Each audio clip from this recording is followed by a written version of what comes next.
Norway, Sweden, Finland, Denmark, 1 crore सवा करोड़ आबादी नहीं है। किसी की आबादी 2 करोड़ है, 1.5 करोड़ है। स्विट्जरलैंड इतना छोटा है, जर्मनी 5-7 करोड़ है। इतना दिमाग लगाएगा सब ना, नया नया चीज बनाएगा, नया कोई दवा बनाएगा, नया उसी से इतना ज्यादा कमा लेगा जिसका कोई हद। आप जितने भारत के अमीर देखिएगा, आपको ये नहीं देखने को मिलेगा कि कोई नया चीज किया है। जैसे अभी अडानी ही बिजली घर लगा रहा है, लेकिन थोरियम से बिजली नहीं बना पा रहे। लेकिन वही यूरोप अमेरिका के अमीरों को देखिएगा, उन्होंने कुछ करके करेंगे। बिल गेट्स आपको लगेगा बहुत अमीर है, लेकिन उसने माइक्रोसॉफ्ट बनाया है। भारत ना एक्सपोर्ट इकोनॉमी नहीं हो रहा है। हम जो चीजें बना रहे हैं वो यहीं के लोगों के लिए बना रहे हैं। चाइना का उल्टा है। चाइना जो बना रहा है 2-4% अपने लिए रख रहा है, बाकी पूरी दुनिया को फैला दे रहा है, पूरी दुनिया को फैला दे रहा है चाइना।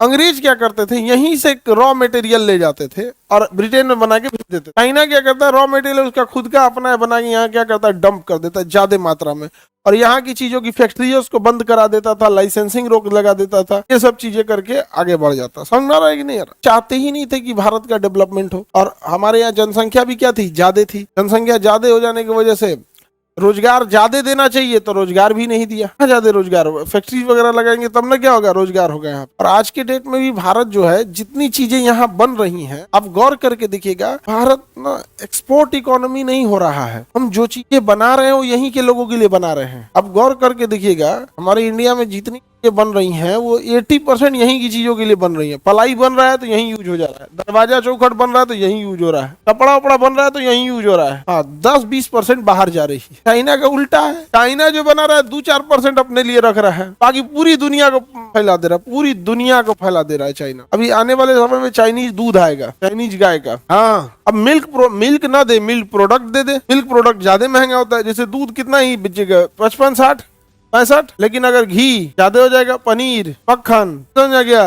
पनीर कोई चीज बोलता है क्या, अलग होता है। एनी प्रॉब्लम, समझ आ गया? तो अभी के टाइम पे जैसे हमारी इकोनॉमी क्या है, कंजम्पशन बेस्ड इकोनॉमी है। कैसी बेस्ड इकोनॉमी?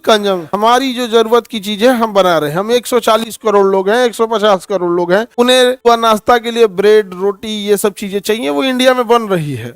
तो यहीं के लोग बना रहे हैं, यहीं के लोग खा रहे हैं। पहनने के लिए कपड़े चाहिए, यहीं के लोग बना रहे हैं, यहीं खा रहे हैं। मकान है, उसके लिए पेंट चाहिए, वायरिंग के लिए तार चाहिए, बल्ब चाहिए, टाइल्स चाहिए, ये सारी चीजें यहीं के लिए बन रही है और यहीं के लोग बना रहे हैं। तो हमारी इकोनॉमी कैसी होती जा रही है, कंजम्पशन बेस्ड। अब सोचिए, वो तो जनसंख्या इतनी ज्यादा है कि उस वजह से चल सकता है। अब ये जो अब नॉर्वे की बात करिए तो Norway, Sweden, Finland, Denmark, 1 crore सवा करोड़ आबादी नहीं है। किसी की आबादी 2 करोड़ है, 1.5 करोड़ है। स्विट्जरलैंड इतना छोटा है, जर्मनी 5-7 करोड़ है। ये तो कंजम्पशन बेस्ड इकोनॉमी ही नहीं हो सकते हैं। इनका पॉसिबल है, इतना छोटा है। तो ये इंटेलेक्चुअल होते हैं, ये इतना दिमाग लगाएगा सब ना, नया नया चीज बनाएगा। समझ में कि नहीं आएगा? नया कोई दवा बनाएगा, नया, उसी से इतना ज्यादा कमा लेगा जिसका कोई हद। अंग्रेज समय हमारे में कैपिटल इन्वेस्ट नहीं किए सब। और आज के टाइम पे हम लोग के यहाँ पिछड़ेपन के, भारत के पिछड़ेपन का एक बड़ा कारण है कि जितने यहाँ पर अपर मतलब एकदम क्रीम अमीर हैं सब, 1 लाख करोड़, 2 लाख करोड़, तो एशिया लेवल के टॉप अमीर है सब। ये कुछ करके, रिसर्च करके अमीर नहीं हुआ सब। ये हुए सब अमेरिका से, यूरोप से टेक्नोलॉजी लाया, स्टेट गवर्नमेंट से 1 रुपया में जमीन लिया, सेंट्रल गवर्नमेंट से पॉलिसी बनाया, बैंक से लोन लिया, बन गया अमीर। आप जितने भारत के अमीर देखिएगा, आपको ये नहीं देखने को मिलेगा कि कोई नया चीज किया है। जैसे अभी अडानी ही बिजली घर लगा रहा है, लेकिन थोरियम से बिजली नहीं बना पा रहा है। लेकिन वही यूरोप अमेरिका के अमीरों को देखिएगा, उन्होंने कुछ करके करेंगे। बिल गेट्स आपको लगेगा बहुत अमीर है, लेकिन उसने माइक्रोसॉफ्ट बनाया है। तो माइक्रोसॉफ्ट बनाया है तब अमीर बना है, और उसी के कंप्यूटर का भारत के अमीरों के ऑफिस में लगा हुआ है। अब गौर करके देखते हैं दोनों में अंतर क्या होता है। तो हमारे यहाँ जबरदस्ती अमीर बनाया गया, उसको प्रिविलेज देके, सुविधाएं देकर, और वहां वो सब रिसर्च करके बने थे। तो हमारे यहाँ अंग्रेजों के समय से ही रिसर्च एंड डेवलपमेंट फालतू समझा जाने लगा, R&D फालतू समझा जाने लगा। इतना रिसर्च एंड डेवलपमेंट पे हम पैसा खर्चा करते हैं, सेना पे हम पैसा खर्चा करते हैं। इतना बड़ा देश होने के बाद, इतनी बड़ी जनसंख्या और इतने ज्यादा बॉर्डर डिस्प्यूट होने के बाद, इतना ही पैसा खर्च करता है तुर्की, और जबकि उसका एरिया बहुत छोटा है और उसका एक मेन दुश्मन साइप्रस है। लेकिन आज टेक्निकल एडवांस हो गया है तुर्की, हमारे पास भी ड्रोन है बट उतना भी एडवांस नहीं है, जबकि पूरे तरह से आज देखिए टेक्नोलॉजी अलग हो चुकी है।